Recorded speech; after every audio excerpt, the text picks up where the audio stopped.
स्वागत है आप सबका चर्चा इन ब्लैक होल में। और इस पॉडकास्ट में हम बात करेंगे मौत की।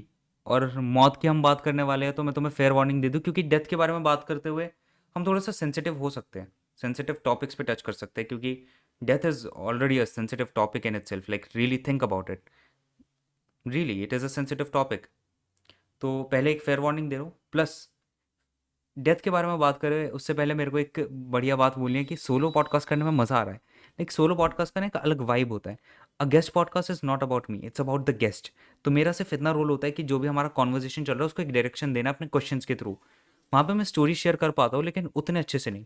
लेकिन यहाँ पे मैं अपनी स्टोरीज बड़े आराम से, प्यार से, थोड़ा सा ले आउट करके शेयर कर पाता हूँ। सो सोलो पॉडकास्ट में मज़ा आ रहा है, that's the thing I want to से।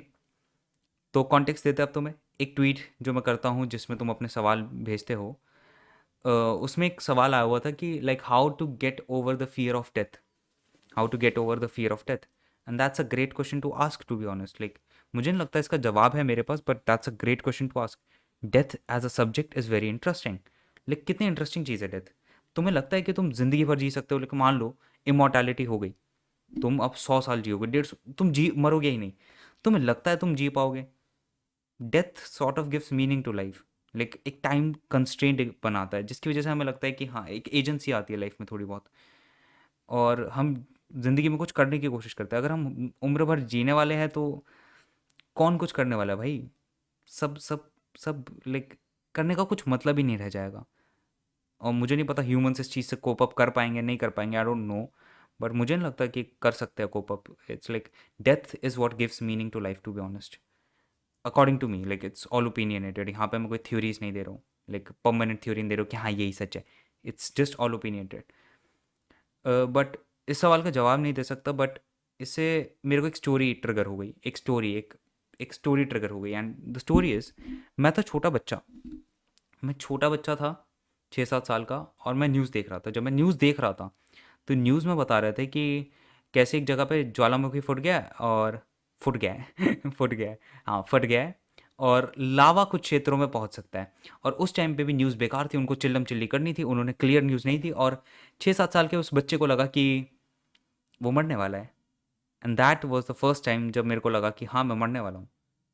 That was the first time. और मैं रोने लग गया, मैं उसी टाइम रोने लग गया। लाइक और क्या ही करूँ भाई, बच्चा और क्या करेगा भाई, रोएगा ना जब उसे लगेगा कि हाँ वो मरने वाला है। तो मैं रोने लग गया। और मैं इसलिए कह रहा हूँ कि that was the first time I been expose to death, क्योंकि लाइक 6-7 साल का जब मैं था उसकी मेरे पास ज़्यादा मेमोरीज नहीं है, बट ये मेमोरी मेरे दिमाग में क्लियरली बैठी हुई है। तो मतलब कुछ तो खतरनाक हुआ था, कुछ तो ऐसा हुआ था जिसने मेरे को हिलाया था। एंड आई थिंक कि फर्स्ट टाइम मेरे को एक आइडिया आया कि लाइक हाँ मैं मरने वाला हूँ एक दिन, there is a chance I can die. And I was crying and crying and crying. तो फिर मैं मम्मी के पास गया। एक छोटा 6-7 साल का बच्चा क्या करेगा रोते हुए, मम्मी के पास जाएगा। मैंने मम्मी को बोला कि मम्मी ये बात है, हम मरने वाले हैं भाई, मेरे को बहुत डर लग रहा है। और मम्मी ने मेरे को फुद्दू समझ के इग्नोर कर दिया। मम्मी ने कहा कि 10 मिनट में ट्यूशन है, चुपचाप चल ले। मम्मी को लगा कि बहाने लगा रहा है। और मम्मी को तो पता था ना कि ऐसा कुछ होने नहीं वाला, मैं बस गलत इन्फॉर्मेशन लेकर आ गया हूँ। तो भाई ऐसे इग्नोर कर दिया मेरे को। अब मम्मी की शिकायत तो नहीं करने वाला मैं पॉडकास्ट में, क्योंकि मम्मी कभी कभी पॉडकास्ट सुनती है। So that is not the right thing to do. ठीक है। और मम्मी और रिश्तेदारों की शिकायत करने के लिए ट्विटर काफ़ी रहता है। तो ये चीज़ हुई और मम्मी ले गई मेरे को फिर उसके बाद ट्यूशन। लेकिन वहाँ पे भी कुछ इंटरेस्टिंग हुआ। इंटरेस्टिंग कह लो, डार्क कह लो। हुआ क्या कि जैसे ही मैं ट्यूशन बोलो घर से बाहर निकला, मैंने रोना बंद कर दिया, जबकि मेरी हालत हो रखी है। तो ऑब्वियसली मैंने क्यों रोना बंद किया, मैंने रोना इसलिए बंद किया क्योंकि मेरे को शर्म आती है अगर मैं गली में रोता दूसरे लोगों के सामने। एंड फेयर कंसर्न, लाइक बच्चे को शर्म आती है बाहर रोते हुए। लेकिन उस टाइम पे तो मैं मौत से डर रहा था। लाइक सोचो, उस टाइम पे मैं मौत से डर रहा था और फिर भी मैंने रोना बंद कर दिया। मेरे पास उससे भी बड़े कंसर्न्स आ गए। एंड फिर जब मैंने गूगल रिसर्च किया तो पता चला, yes, fear of shame is greater than fear of death. And that's a bold statement. Fear of shame is greater than fear of death. और जब अब मैं इस बारे में और सोचता हूँ तो और चीज़ें समझ में आती है कि कोटा में क्या हो रहा है। कोटा में ये जो कोचिंग इंस्टीट्यूट वाले बच्चे होते हैं उनके साथ क्या हो रहा है।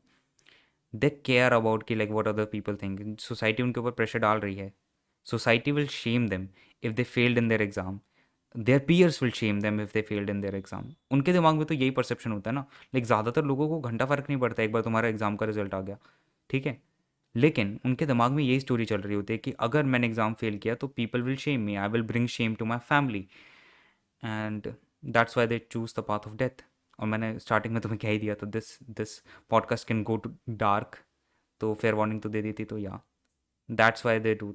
बट इसको एक तुम डिफरेंट एंगल से देख सकते हो कि कुछ सोल्जर्स इतने नेशनलिस्टिक होते हैं, they don't want to bring shame to their country, तो इसलिए वो सुसाइड पिल्स खा लेते हैं ताकि उनको इन्फॉर्मेशन ना डाइवर्ज करनी पड़े दुश्मन को, या फिर वो इस बात का शेम नहीं लेना चाहते कि वो एक वॉर में हार के आ गए, इसलिए वो एक सुसाइड पिल लेने तक के लिए रेडी रहते हैं। एंड तुम इसे नेशनलिज्म भी कह सकते हो। लाइक एक चीज़ को देखने के बहुत तरीके हैं।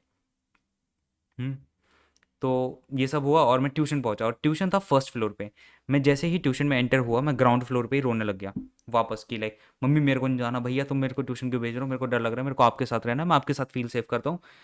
बट उस दिन मैंने जैसे तैसे ट्यूशन काट लिया, और जैसे जैसे समय बीता और मैंने देखा कि लावा नहीं आया, तो आई गॉट ओवर इट। मेरे को समझ में आ गया कि it was just like miss information. And ये स्टोरी तो हो गई पहली। दूसरी स्टोरी ये थी कि कुछ साल पहले कुछ हुआ और मैं वापस मौत के बारे में सोचने लग गया। कुछ हुआ and it got me thinking about death again, and it was different, that's the thing. जब मैं 2 साल पहले मौत के बारे में सोच रहा था और जब मैं बचपन में मौत से एक्सपोजर हुआ था, उसमें एक डिफरेंस था।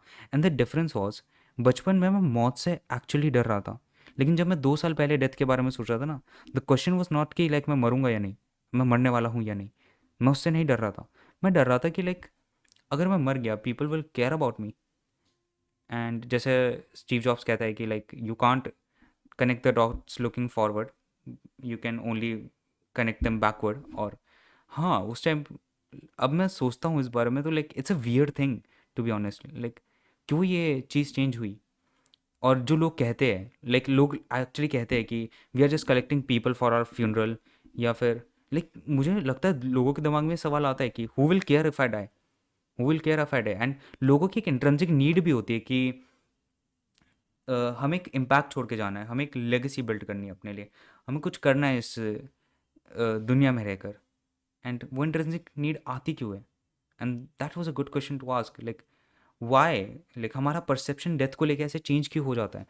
हम बचपन में एक्चुअली मौत से डर रहे होते हैं, लाइक सीरियसली। जब तुम झूले वगैरह पे होते हो और तुम स्लाइड करने वाले हो तो तुम एक्चुअली डर रहे होते हो कि लाइक मैं गिर जाऊंगा, चोट लगेगी, लाइक तुम चोट से डर रहे होते हो। बट जब तुम बड़े हो जाते हो, तुम जब मौत के बारे में सोचते हो, इट्स नॉट अबाउट कि तुम मरने वाले हो या नहीं, उसको हमने सॉर्ट ऑफ अनसीरियसली या सीरियसली एक्सेप्ट कर लिया है। बट हम ये सोच रहे होते हैं कि मेरे मरने से पहले मेरे को क्या क्या चीज़ें पूरी करनी है, मेरे मरने से पहले मेरे को क्या क्या करना है। एंड ये परसेप्शन कैसे चेंज हुआ मुझे नहीं पता, और क्यों चेंज होता है ये भी मेरे को नहीं पता। Like but you know there was one line that I heard somewhere, it was like answer must be in the attempt. It was before sunrise. Before sunrise में सेलिन ने ये बात बोली थी एक डायलॉग के बाद कि the answer must be in the attempt. And इससे मेरे को एक नवल वाला पॉडकास्ट भी याद आ गया। लाइक नवल अपने पॉडकास्ट में, लाइक जो रोगन के साथ जो उनका पॉडकास्ट था, उसमें बोल रहे थे कि like what is meaning of life, it's a pointless question to be honest. Like सबका एक अलग आंसर होगा, but the thing is you have to actually answer this question for yourself at one point of time. Because जो इस क्वेश्चन की journey होती है, they will take you places, that will be an important part of your identity. And I would like to ask you in the end कि like why are perception change.